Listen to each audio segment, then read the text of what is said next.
You know that weird feeling when you are an American farmer, you farm, let's say, what's a good farming state? Nebraska. Nebraska, you're a farmer in Nebraska doing farming out there. What kind of crop does Nebraska have? Corn and wheat. Corn and wheat. Let's say right now you're in the corn season. You know about a government program that can forgive some of your loans. You apply for it, but they tell you that you don't qualify for the loan because you're not part of a marginalized group. You ask, what's a marginalized group? And they say anyone other than a white male. Now, if that sounds patently illegal, well, that's exactly what happened. The American Rescue Plan, which was the first big piece of legislation passed by the Biden administration, it included a certain provision. Let me roll for you a clip. This is a whistleblower on News Nation. Well, they'll mention the provision, and then they'll mention specifically how the Biden administration was using that provision. So can you roll clip number 1, please? When former President Joe Biden left Washington, D.C., he was leaving behind a DEI secret involving American farmers and $800 million in taxpayer money. And a United States Department of Agriculture whistleblower is now sounding the alarm. It was to pay off anyone who wasn't a white male's loan.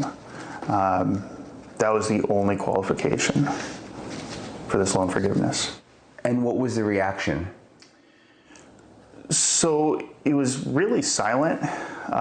They were trying to keep this hushed because of the obvious implications of race-based loan forgiveness. Race-based loan forgiveness. It's in black and white, buried in the American Rescue Plan Act. The United States Secretary of Agriculture shall provide a payment in an amount up to 120% of the outstanding indebtedness of each socially disadvantaged farmer or rancher.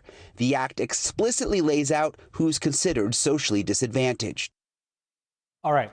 So a couple of things to unpack there before we move on to the next part of this. So this is all, by the way, the background for this lawsuit against the Trump administration.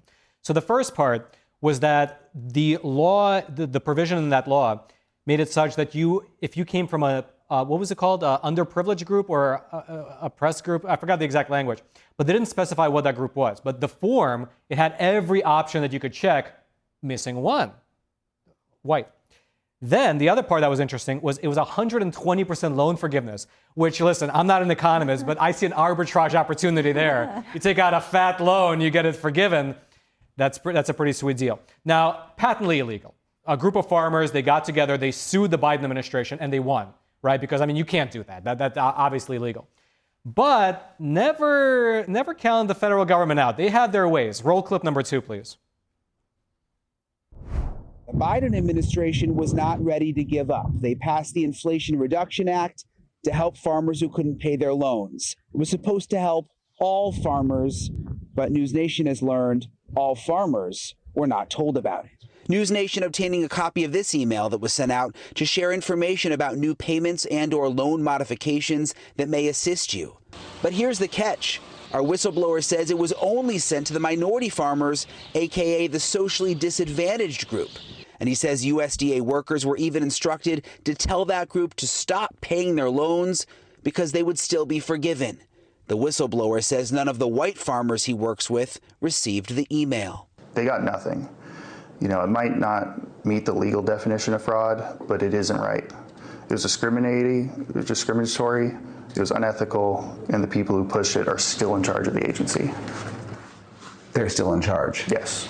At our national office, they're still, Trump hasn't got rid of them. And we get to the point I was trying to make. The people in charge of running that program are still at the USDA. But that's what happened. They found it to be illegal. And so basically, the first provision was in the American Rescue Plan, but then the updated provision was in the Inflation Reduction Act. So they changed the language. But only non-white farmers, according to that whistleblower, received the notification that this program, only they got the memo. Chris, you're a white farmer. Did you get this memo? No. Shocking. That's proof right there.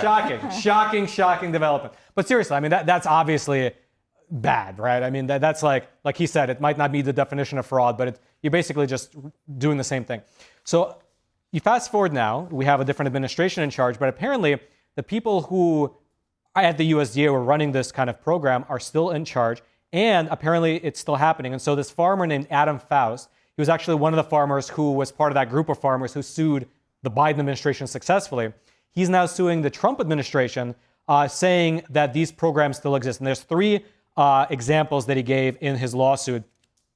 He said one program is designed to offset the gap between milk prices and the cost of feed, but the lawsuit alleges that he, as a white man, is charged a $100 administrative fee, while a minority farmer doesn't have to pay that fee.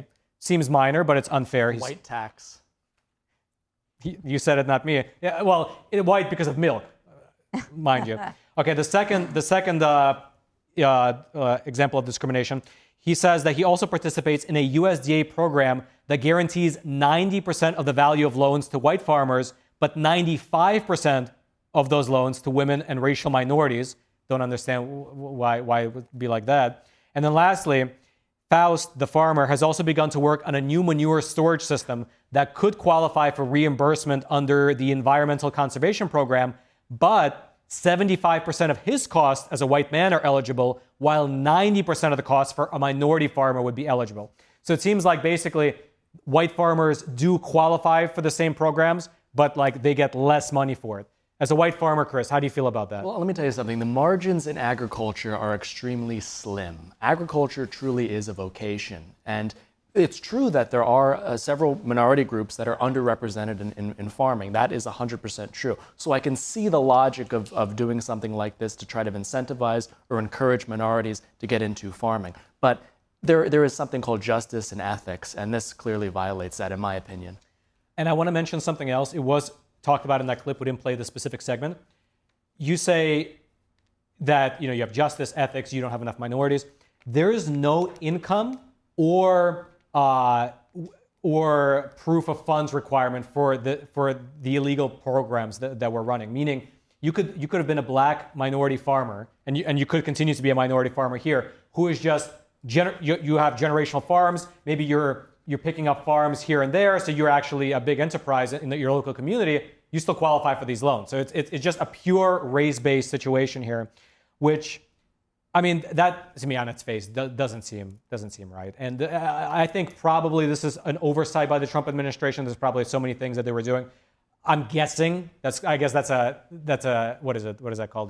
Benefit of the doubt? Yeah, benefit. I'm giving them the benefit of the doubt because rhetorically, at the very least, they've even invited the South African farmers, right? Well, at the same time, the white farmers here in America are getting fleeced. It just goes to show you can, issue an executive order, but there's just so many different ways that it's running through the system playing out. There was just an article in the Epoch Times the other day about pilots and talking about, even though, airlines are clients of the federal government, so they fall under, the federal government, ban on DEI.